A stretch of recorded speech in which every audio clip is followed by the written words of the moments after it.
അപ്പൊ നമ്മളെ സംബന്ധിച്ചിടത്തോളം മതപരമായ ഒരു വിഷയം അതെന്തുകൊണ്ട് നമ്മൾ സ്വീകരിക്കുന്നു എന്ന് ചോദിച്ചാൽ ഒറ്റ മറുപടി അതിനുള്ളൂ. അത് അള്ളാന്റെ റസൂൽ അത് അങ്ങനെ പറഞ്ഞു.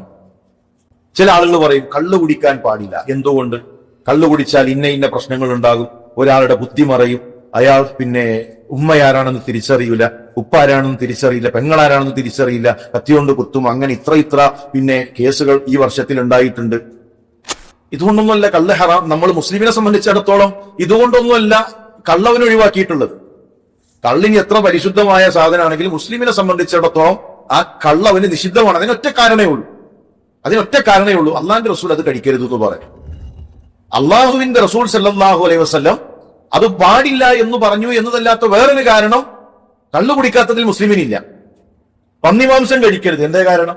അതിൽ ഇന്ന വൈറസുകൾ ഇട്ട് അത് പിന്നെ ചുടുവെള്ളത്തിൽ ഇട്ട് കഴിഞ്ഞാലും ഉപയോഗിച്ചു കഴിഞ്ഞാലും അത് നശിക്കൂല, അങ്ങനെ ഇങ്ങനെ ശാസ്ത്രീയമായ ഇതൊന്നും മുസ്ലിമിന്റെ ഒരു കാരണമല്ല. ഒരു മുസ്ലിമിനെ സംബന്ധിച്ചിടത്തോളം പന്നിമാംസം കഴിക്കാൻ പാടില്ല. അതിനൊറ്റ കാരണമേ ഉള്ളൂ, അള്ളാഹുവിന്റെ റസൂൽ സല്ലല്ലാഹു അലൈഹി വസല്ലം പറഞ്ഞു, റസൂലുള്ളാഹി പറഞ്ഞു, അതിൽ നിന്നും മാറി നിൽക്കുന്നു. ഇതല്ലാത്തൊരു അതിന് ചില ശാസ്ത്രീയമായ കാര്യങ്ങൾ നമുക്ക് ചിലപ്പോൾ അതിന്റെ ഭാഗമായിട്ട് പറഞ്ഞു കൊടുക്കാം, ഇന്ന കാര്യങ്ങൾ ഉണ്ട് എന്നതല്ലാതെ.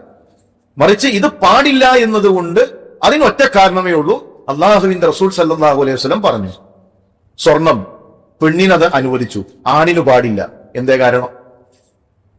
ഒറ്റ കാരണമേ ഉള്ളൂ, അള്ളാഹിന്റെ റസൂൽ പറഞ്ഞു. ഈ ഉമ്മത്തിലെ പുരുഷന്മാർക്ക് അത് നിഷിദ്ധം എന്ന് പറഞ്ഞു, സ്ത്രീകൾക്ക് അനുവാദം നൽകി. പട്ട് എന്തുകൊണ്ട് പാടില്ല? പട്ട് പെണ്ണിനാകാം, ആണിന് പാടില്ല. അള്ളാഹുവിന്റെ റസൂൽ സല്ലല്ലാഹു അലൈഹി വസല്ലം പാടില്ല എന്ന് പറഞ്ഞു. നമ്മളെ സംബന്ധിച്ചിടത്തോളം റസൂലുള്ളാഹി സല്ലല്ലാഹു അലൈഹി വസല്ലം വിരോധിച്ചൊരു കാര്യം, അത് പൂർണ്ണമായി നമ്മൾ അതിൽ നിന്ന് മാറി നിൽക്കുക. അവിടെ എന്തുകൊണ്ട് അങ്ങനെ, എന്തുകൊണ്ട് ഇങ്ങനെ, അങ്ങനെ ഒരു ചോദ്യം മതപരമായ വിഷയത്തിൽ പാടില്ല. ദീനിന്റെ വിഷയത്തിൽ ഇസ്ലാം എന്ന് പറഞ്ഞാൽ ഇസ്തിസ്ലാം, കീഴൊതുങ്ങുക എന്നാണ് അർത്ഥം.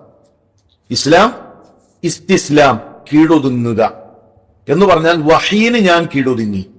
അള്ളാന്റെ റസൂൽ സല്ലല്ലാഹു അലൈഹി വസല്ലം പറഞ്ഞതിന്, അള്ളാഹുവിന്റെ കൽപ്പനക്ക് ഞാൻ കീഴൊതുങ്ങി. ആ കീഴൊതുങ്ങലാണ് ഇസ്ലാം.